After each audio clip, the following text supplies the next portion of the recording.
I'm just going to steal the line, Shawn, from the start of Stealing Bananas that Ben used this week. The points were back, and that's what we are talking about here today on RotoViz Overtime. This is going to serve as kind of a part 2 for Shawn of the week 2 recap and his instant thoughts. The instant thoughts were with himself and Ben Gretsch on Stealing Bananas. You can check that out for some of the games we won't touch on here. We'll be talking about the rest of the games they didn't talk about. We might even touch on some of the games they did talk about, but lots of exciting plays this weekend. You mentioned, Shawn, I believe it was one of the latter weeks that you referenced on Stealing Bananas where we did have one word was like basically all is right in the world. The points came back for 1 week last season, but to get it in week 2 feels like a real step forward here. So hopefully we are seeing the offenses start to adjust maybe against some of the defensive schemes that we have seen. And it was a really interesting week. We're going to talk through it now on today's show. As we kick it off, Shawn, I do want to give a shout out to people who I mentioned on our Friday edition, tough week last week, tough week still ongoing, but people reached out to say, some very kind words through DMs, through emails, and I really do appreciate each and every one of those. And some of them, Shawn, I've even put one in the show notes. We're not going to read it out, but I wanted to share with Shawn because some of the stuff that people say to both myself and Shawn is very meaningful. And when we do these shows, sometimes you record them and you think, well, I'm talking to Shawn. He's in America. I'm in Ireland. That's all the people that are going to listen to this show. But Shawn, we're lucky to have a lot of people who tune in and who are part of the RotoViz Overtime community. So thank you to each and every one of those. And thanks to everyone who is listening in. We really appreciate each and every one of you. But Shawn, we also appreciate points in the NFL. And it sounded on Stealing Bananas. I didn't get the instant reaction to talk to you at the time, but you sounded pretty pumped for how NFL Week 2 went in terms of scoring. You did mention not just our players that were scoring, which is unfortunate for us because we would like it to be only our players that are scoring, but a lot of players were scoring big points in week 2. And that's what I want fantasy football to be about. I mean, you're not going to be right on every call, and sometimes you're going to go out there and lose a shootout. Colm, you and I are involved in quite a fireworks of points in the Dynasty League. We are currently projected to score the second most points in the league and lose. So it's going to be it's one of those weeks where you have that matchup where either side of it is going to be the second highest scoring team and not win. That's right. And again, hopefully we can edge it out. Yeah, I mean, we need some points from Pat Freiermuth. Our opponents need some points from Nick Chubb, Michael Thomas, and Najee Harris.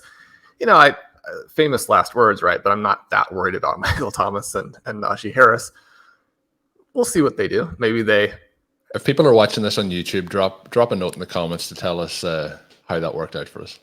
Well, one of the things is that when you release a show talking about an event that's about to happen, then it's much to your risk and detriment when you say you're not worried about a particular group of players.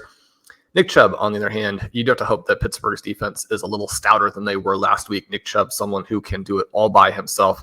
We'll see if Pat Freiermuth and the Steelers offense can look a little feistier against Cleveland, especially with Deontay Johnson out. What does Freiermuth do? Is Pickens healthy and going to play well? I can't wait for Monday Night Football to top all this off. Colm, I do have to say that right after Ben and I recorded, that was when I did have a chance to then watch the Sunday night game, and that one a little disappointing after all the fireworks from Tua last week to have it be a little bit of a Raheem Mostert game. Now we do have Mostert in our lineup here. We've got some exposure to him. 121 yards, 2 touchdowns, a reception.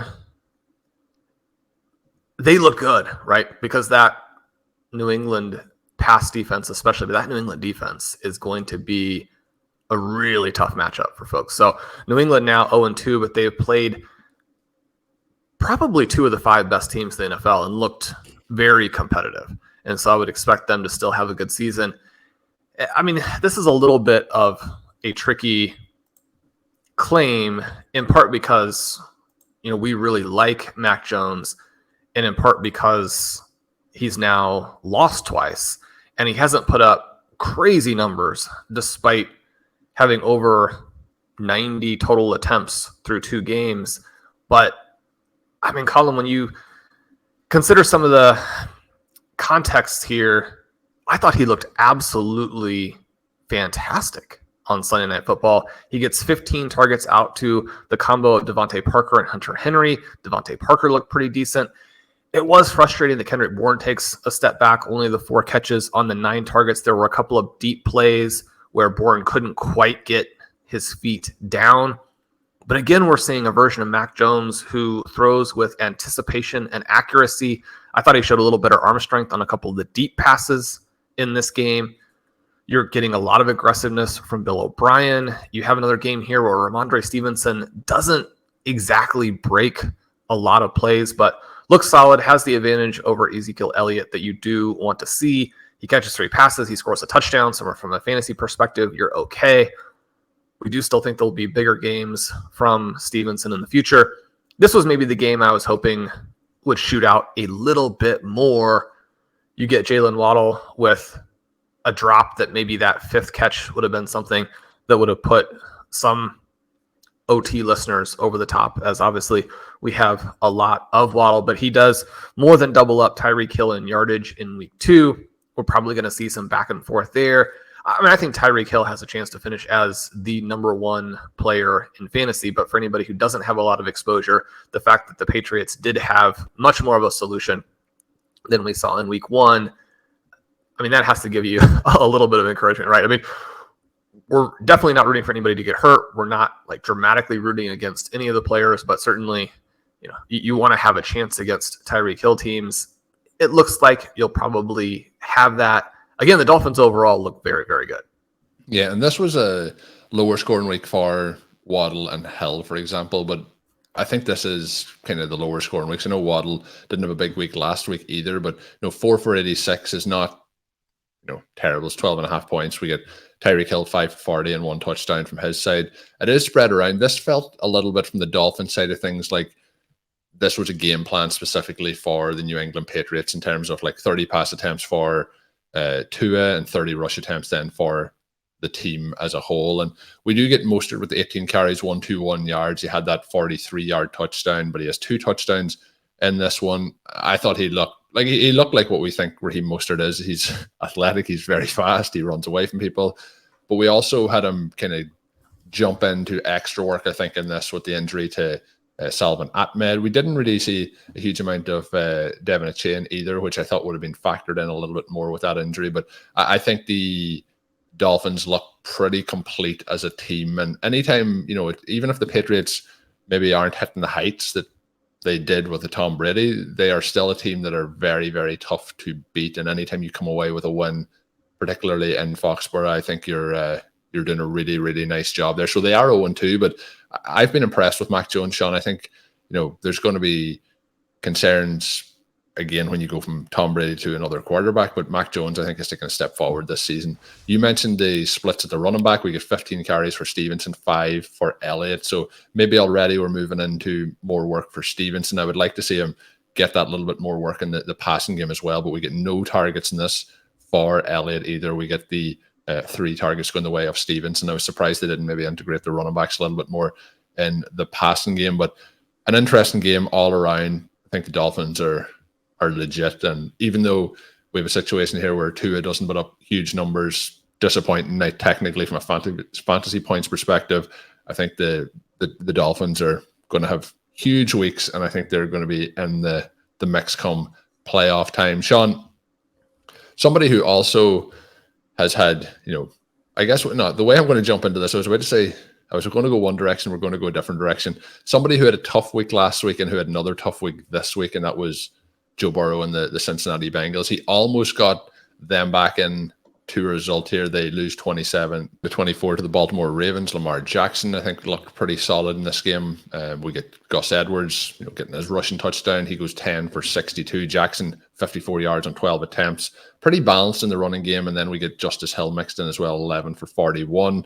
Nelson Aguilar took the majority of the work here, which not really anticipating, but has his productive days, but he goes 5 for 63, 1 touchdown, 6 targets. Zay Flowers, I thought Zay Flowers looked really, really good in this game, but just the 5 targets, 4 for 62 for him. Mark Andrews was back at limited work. Odell Beckham got injured in this game. Seems to be a short-term injury. But Shawn, the The talking point, I guess, from a fantasy scoring day in this one is Tee Higgins, 8 catches, 89 yards, 2 touchdowns after what was obviously a very disappointing week 1.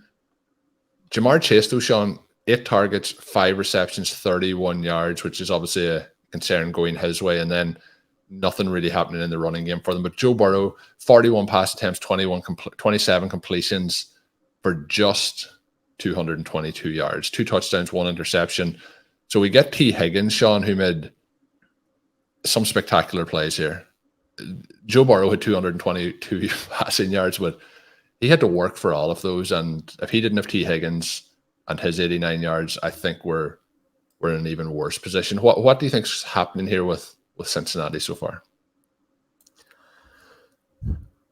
They've got to find the right mix, right?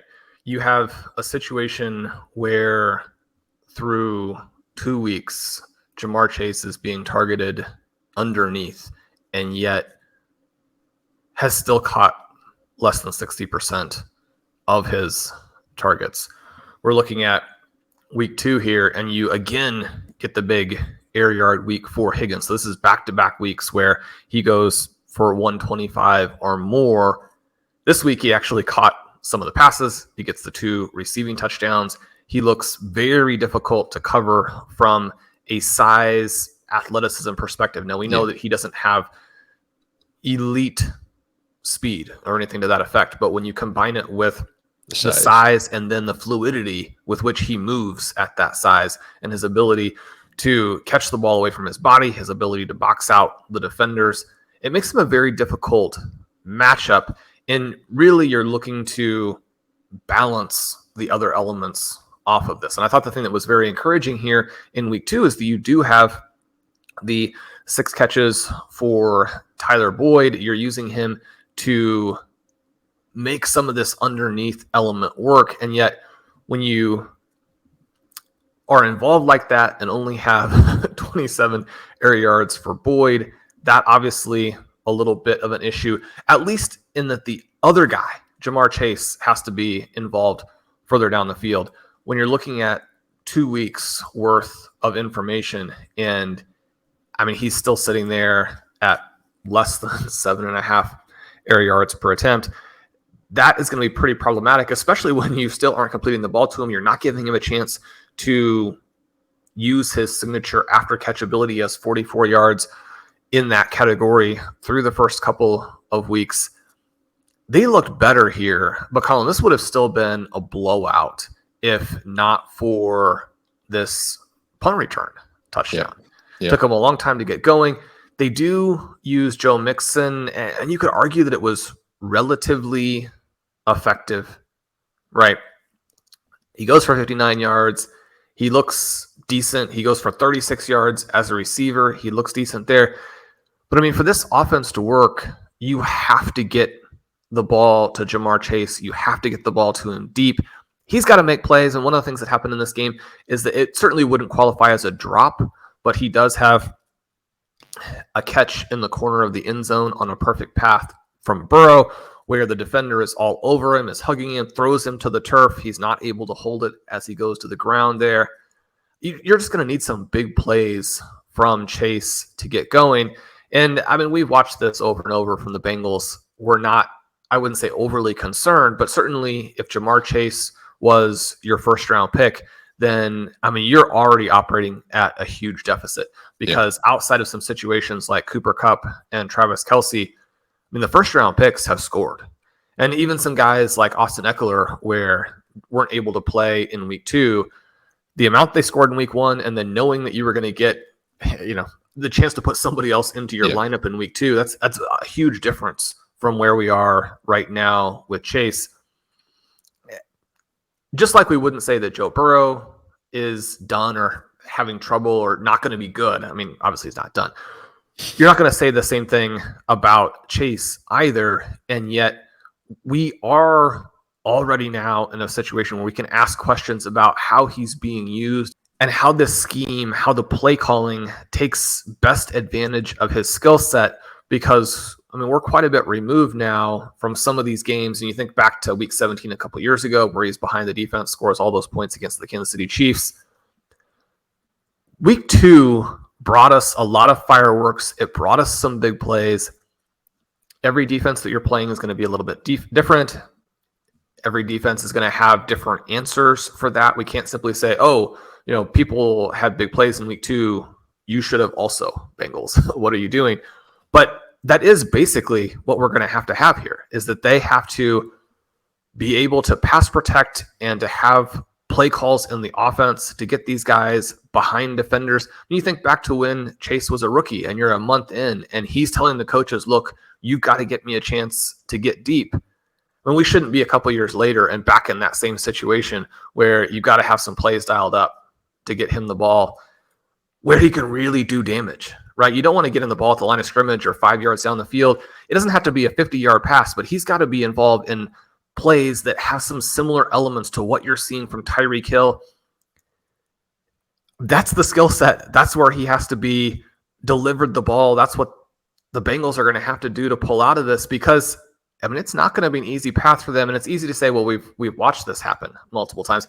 They can come back out of it, but they are still now in deep trouble when we look forward to how you end up with the number 1 seed in the AFC. You can already say it's almost certainly not going to be the Bengals, in part because those other teams are still good. And those other teams, in some cases, like the Kansas City Chiefs, are going to have a much easier schedule.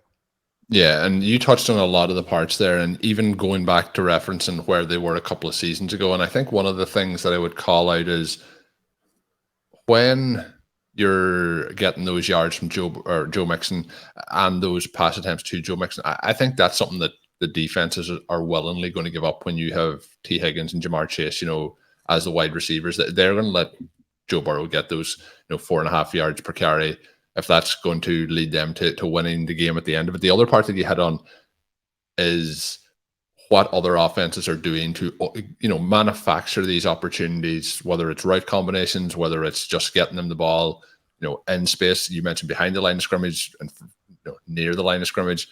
We see a really tough game this week for the Jets, but even on that, giving the wide receiver the opportunity to make a play, and with his athleticism, we see Garrett Wilson go and get that touchdown. We're not seeing it. You mentioned the Dolphins side of things with Tyreek Hill or Waddle, and how they're using some really interesting, even decoy runs from some of the backs out of the backfield to avoid, people being able to double cover Tyreek Hill or Waddle at wide receiver. And I do think the Bengals offense maybe is not adapting to what some of the other offenses are doing. I think they may have been the slowest so far to try and adapt to, we've talked about, how safeties may be staying deep, how corners may be staying deep in terms of their coverage.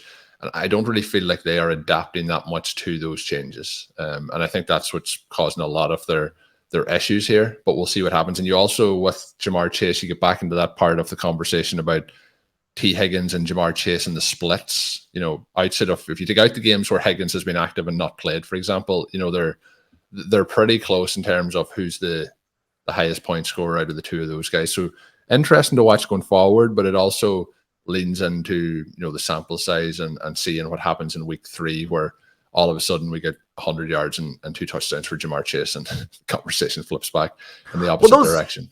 Those games are coming. Right. Yeah. We're not going to go a full season without him. But when you get off to a 2-game, mini slide, then again, your fantasy managers are already really under the gun. Well, we were hoping for 20 plus points per game, not almost getting 20 PPR points through 2 games. That's where exactly. If you're going to compete in that top 5 pick range, that is where you need to score. Yep. And so he's got a long way to go to climb back out of it. And you also think of why we didn't really understand how Tee Higgins was starting to slide into the middle of the 3rd round in the final weeks of drafts. I don't want to make it anyway sound like we weren't drafting Jahmyr Chase, because definitely when you had a shot at that, I think that you wanted to take it. Yep. But certainly Higgins is the guy we end up with more, because you have more opportunities. It's not like only if you have the 102, right? And with him being a priority target, with what we've witnessed from a volume perspective through 2 weeks, even with the week 1 donut, that looks like very much a league winning, or at least roster bolstering type of play. Colm, going a little bit deeper here, some other things that listeners are probably going to be interested in. We get a couple of receptions for Travion Williams. The targets, at least on the Bengals side are fairly concentrated to that big four, and then Irv Smith not playing a very good game, only has the 4 targets, but I wouldn't think that they've seen anything so far that would encourage them to make him a bigger part of the offense. From a rushing perspective, the only non-Mixon carry, and there weren't that many carries total for the Bengals in this game, but that does go to Chase Brown. He's active in this game. Chris Evans, not. Chase Brown, still someone that you should be trying to get as the final person on your roster in both redraft and dynasty. We don't know what the timeline is going to be. You think about someone like a Kyron Williams, who is now blowing up for the Los Angeles Rams. Those two guys are not the same player. They have a lot of differences stylistically. They have differences in terms of what their individual traits are that win for you. And yet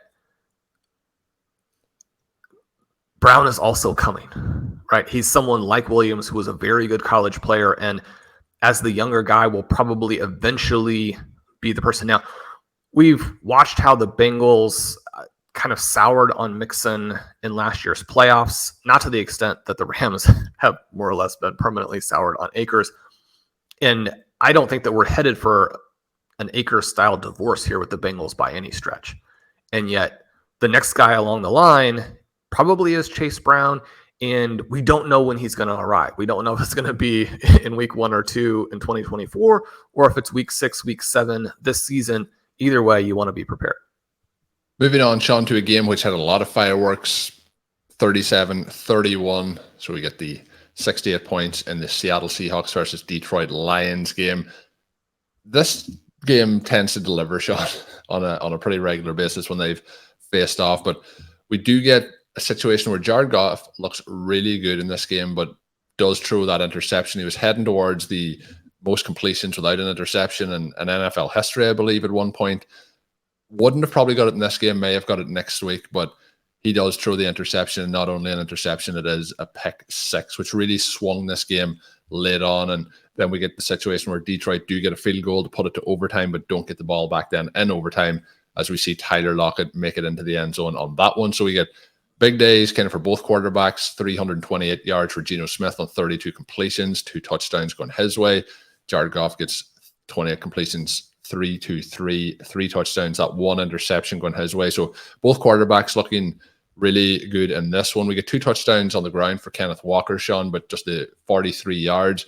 The thing I would say with Walker is he just, like, we're going to, we talk about running backs quite frequently now with certain specific ones, but Bijan Robinson moves just at it doesn't look like he's playing the same sport as some of these other guys that we see playing running back that we don't want to have on our rosters, but he just looks electric. But Walker, at times when he's like moving laterally and then accelerates forward, it just looks different when he does it. And he doesn't have as much on the ground, but I think that is because up until towards the end of this, we were seeing, Seattle try and move it through the air mostly. The interesting thing coming on the Seahawks side is how they are using the wide receivers. We get 6 targets in this, 6 receptions, 75 yards from Metcalf, but we get 10 targets going the way of Lockett, 8 for 59 and 2 touchdowns, including the one in overtime going his way. And then we get the 6 targets for JSN, 5 receptions, 34 yards. So while the numbers aren't really there for JSN at the moment, he is working his way into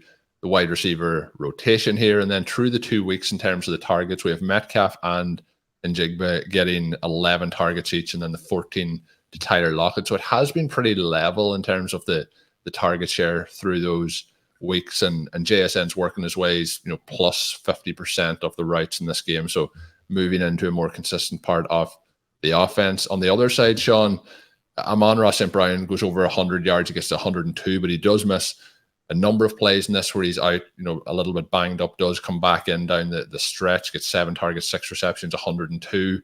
It felt like there was more out there, but obviously being banged up, that leads to not getting all that.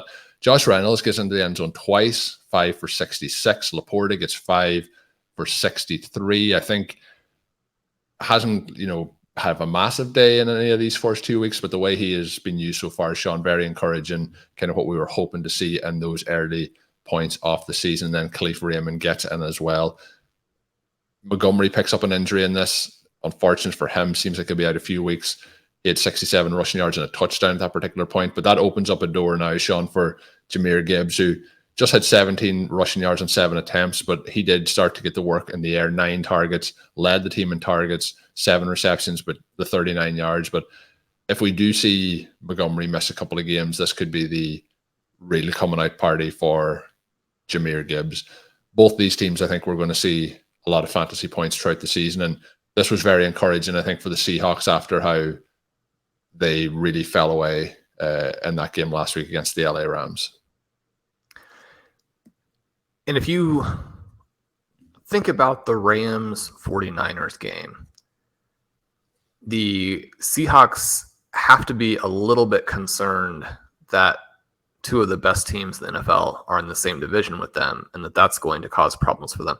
At the same time, the loss to the Rams is probably not going to end up being anything like a bad loss. And this win on the road at the Detroit Lions, a Lions team that I think is a dark horse contender, to be in the NFC Championship game on that side. And this is a really good win, and it's one that they desperately needed. It's one where if the Lions could have come through, I mean, they're looking at, now we're going to not coast to the NFC North really title. Push on. Based on how Thursday Night Football went as well, with the Vikings also losing to the Eagles. And this, Shawn, watching it felt like one that I know the Packers really let one slip through their hands on Sunday, but this felt like the entire way through that, Detroit we're going to see this one over the line. Until that pick six, it really, I think, felt that swung it a lot. And it is something where, you kind of would like to have overtime rules all the way through that allow for both teams touching the ball. Obviously, that's controversial. Obviously, we want to keep these games as short as possible. Colm, this is completely off topic, but I read about the Arizona Diamondbacks, watch those games, and people will say that, one of the reasons why I love what's always been referred to as the international tiebreaker is because I'm not, a traditionalist or a pure baseball fan, and so I shouldn't get to weigh in on it. But having the runner on second in extra innings is incredibly exciting. And so all of these traditionalists who have bashed the commissioner for several years on this, it seems like weird sour grapes when they've made the game so much more exciting. The Diamondbacks had a game a couple days ago that has both teams score in the 10th, both teams score in the 11th. Neither team score in the 12th, and the Diamondbacks coming from behind in the bottom of the 13th to overcome the run that the Cubs have scored in the top of the 13th.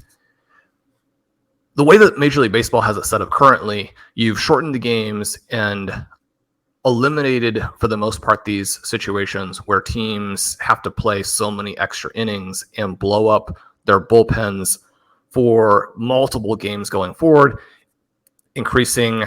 It blows up how your team construction works for the games subsequently, but also, all those different types of things, very subtly increase injury risks and all those types of problems that sports are really trying to avoid. And so I understand why, you want these overtime games to be short games, and yet it's just unfortunate for this game to have ended without the Lions having the ball in overtime, because it was such a fantastic game. Again, you just say that Detroit, you got to go out and make the stop. This was one of the games that was a little bit controversial because there's a very clear-cut, penalty as the Seahawks do score to win the game. If that penalty is called, then, maybe something completely different happens. But the shootout here and getting so many people involved, Colm, in our sort of projecting the season episode right before things kicked off, we talked about the Seahawks. You were giving me DK Metcalf and JSN as the 2 guys who's going to lead the Seahawks in receiving. I said, no, I'm taking Lockett as the number 2, and I still am taking that. I think he looks really, really good. You certainly have a lead at this point, but we are 2 weeks into the season. Well, I don't know if I have a lead. I've got a pretty big deficit because I've got JSN number 1, but I still like that. You look at what we're getting from Puka Nacua, which is, one of the coolest stories in years and years and years, right? Just unbelievably fantastic. We've been waiting for more than a decade for the next Anquan Bolden to come out of nowhere and destroy the NFL as a non-first round pick. We have to mention this, Shawn. 15 receptions for 147 yards for Puka, the most receptions in a single game by a rookie in NFL history. First player in history with 10 receptions and 100 receiving yards in each of his first 2 games, and he's the 5th player with at least 10 receptions and 100 receiving yards in each of his first 2 games of a season, with Miles Austin, Isaac Bruce, and Cooper Kupp, Andre Reason, the only other ones. So, we talk about sometimes, historic things. This is historic. This is generational. This is historic. And it's also insane. It's been so cool. It's so cool. I mean, you watch this game against the 49ers, and it was exciting because I did get to add him to a bunch of very high stakes and you teams. temper expectations. He's on the injury report. He's against the 49ers, who are... Yeah, I mean, you're wondering if you should even start it in week 2. So, but then the game goes, and you're like, is he invisible? Because he's open on every play. So he's not like, you talked about, elite speed earlier with, Tee Higgins mightn't have it. The one thing here is Puka certainly doesn't have elite speed. No, and but I think we've joked in the past that the best superhero power is luck, right? That's my favorite power. It's one that we like to utilize in fantasy. Colm, has he been able to use that superpower on every single one of his 25 receptions? I would say that it has been a combination of skill. Obviously, we're just joking. We didn't give him credit for the skill. Invisibility and luck. That's how you get to 25 receptions through your first 2 NFL games. I was kind of thinking in week 1 they might have thought, like, wow, this guy mightn't be any good, so let's not just put all our focus on him. And then it turns out that maybe the 49ers thought the same thing. I don't know. It was crazy. It was crazy. So that is prelude to saying not 25 receptions in 2 games, right? Because we're not getting that kind of thing from the superstars. But some results like this are coming from JSN. Whatever you do, do not sell low in any format. He's still going to lead the Seahawks in receiving. Colin, that's one I feel very comfortable doubling down on. You look at the Lions side of it. You mentioned the situation there for Gibbs. He has the 7 receptions. That's what we were talking about for him as being the next, Marshall Faulk, Christian McCaffrey. In week 1, he didn't get a lot of touches and looked absolutely electric. In week 2, more opportunities. I would say struggled a little bit more in this one. So we want to see him play a little better. I think that he will. It is nice, I think, to have a couple game stretch here where he'll probably get some opportunities and be able to settle in and not be thinking, every time that he makes a mistake or every time there's a run that isn't perfect, that you're coming back out and you're going to watch David Montgomery plunge into the line 2 or 3 more times. Now, having said that, Craig Reynolds did get 3 carries in this game. And so they are committed to having other players work in. And yet, when you have the 16 total opportunities for Gibbs, the 7 rushes and the 9 targets, I mean, that's about what you're looking for from him. Maybe now with Montgomery out, that number rises to 20 to 22, but he's going to need to do damage with those touches. You can't simply always be asking for more volume. The player has to come through with the plays. The player who is coming through, and again, if you didn't watch this game and you're just looking at the box score, you're probably thinking Sam La Porta, 6 targets, 5 catches, 63 yards. That's certainly good for a tight end early on. I mean, obviously everything he's doing is going to be massively swamped by what Puka is doing, and it should be. But for a tight end to come out and have these first 2 games, and the 63 yards here, a lot of those came from him fighting with the ball after the catch, breaking tackles, working through contact. He looks ferocious out there. I mean, he's got the mindset that Dan Campbell and the Lions want. I'm constantly receiving 2nd round pick offers for him in Dynasty, in some cases even multiple 2nd round pick offers. And yet, I mean, LaPorta is somebody who, my take on it was that he should have been drafted around 108 this season. If you got him in that 201 to 205 range, you're definitely not giving him away now. And I mean, he's worth at least a 1, if not a high 1, a 1+. Sam La Porta is going to be the next difference maker at tight end, and Colm, those difference makers simply do not exist. Whatever you do, don't trade Sam La Porta early. Yeah, and I think the only thing, like obviously you could get a huge yardage total or even more receptions, but the one thing I think that and maybe you're in a situation where maybe you're in a league where you maybe are able to acquire him. I feel like this is if anyone is trying to acquire him for reasonable offers, I think this is going to be the last chance, because once he starts getting in the end zone, it's over. Like, I think we could see him really start to ascend up, not just dynasty rankings, but if you're looking ahead to next year's redraft landscape, I think we could see him right at the tail end potentially of those elite options heading into a second season as people's hype gets really up there. But Shawn, well, Colm, who would you have ahead of him in dynasty tight end rankings right now? Everyone knows I'm TJ Hawkinson mad. I think at this point he should be the tight end 1 moving forward. And then I think when you're looking at the age gaps of some of these guys, and I wouldn't be against people who are going to have, Mark Andrews and Kelsey in certain rankings, but I'm going to start to target these younger guys. And I think you're into Pitts and LaPorta pretty quickly. I think he's probably around 5 for me. I would take Kelsey over him. I'm not saying trade Travis Kelsey for Sam La Porta, but I think I would really have him up as high as that. I think that'll make sense. And what you discussed there is that basically there's 2 veterans that you could have in the mix, Mark Andrews and Travis Kelsey. And then I think that you're into Kyle Pitts then. I think you're really starting to get into Sam La Porta after that, because there's a lot of nothing at tight end. If you're looking for the true difference makers, I think he really has the upside to get into that mix, I think, extremely quick. And when we talk about perpetual reloading, I mean, Sam La Porta was kind of the poster child for this when you think of how having a lot of picks in that range was so valuable to being able to land someone like him on a lot of teams.